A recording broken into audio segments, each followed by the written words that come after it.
With a sigh, she took a cup from the pantry.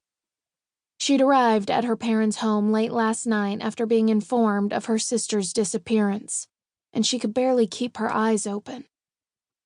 The coffee was too dark and thick to look appealing. But then no one in her family claimed to be related to Martha Stewart or Chef Boyardee. Thank God. She lifted the mug to her lips, breathed in deep, and choked on the fumes. She dropped the cup into the sink, her eyes watering. She tried to speak and coughed again. "What is this stuff?" she asked, wiping her mouth with the back of her hand.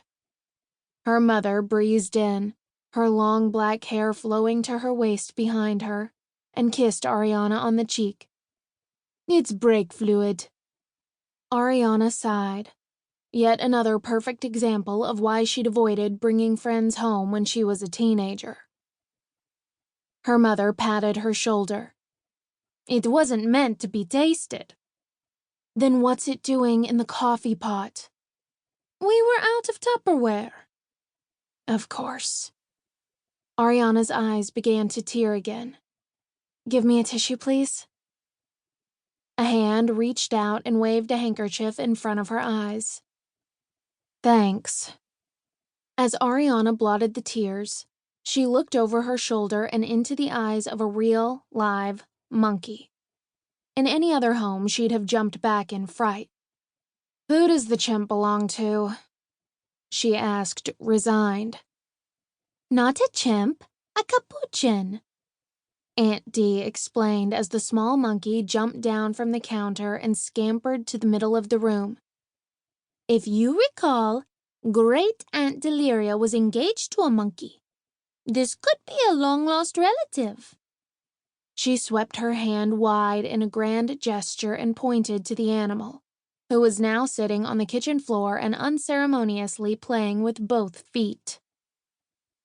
Ariana winced at the sight and didn't bother to remind her mother's sister that Aunt Deliria was an Addams Family relative, not their own. The presence of the animal, who resembled the monkey on the television show Friends, spoke for itself.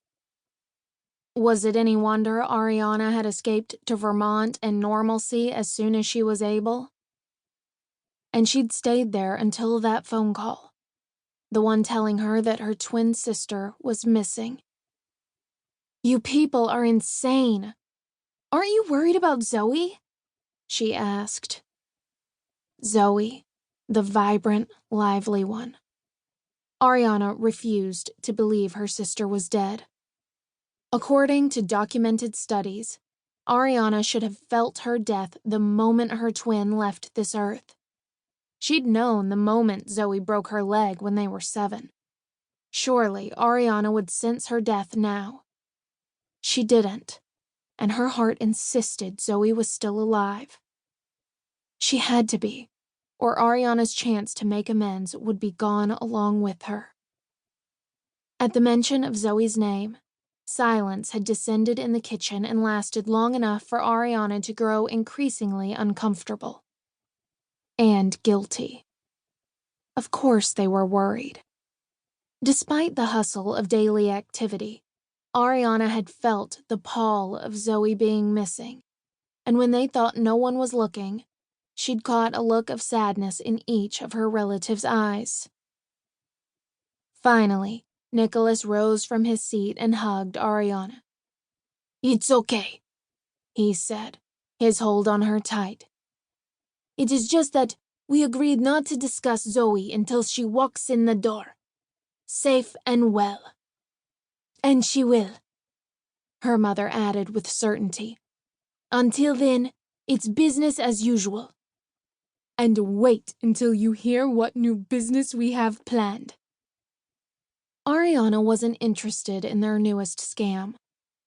But those words of normalcy, at least by her family's standards, along with the scent of her father's aftershave, reassured Ariana as it had when she was a child. Until he spoke. "Don't worry about your sister.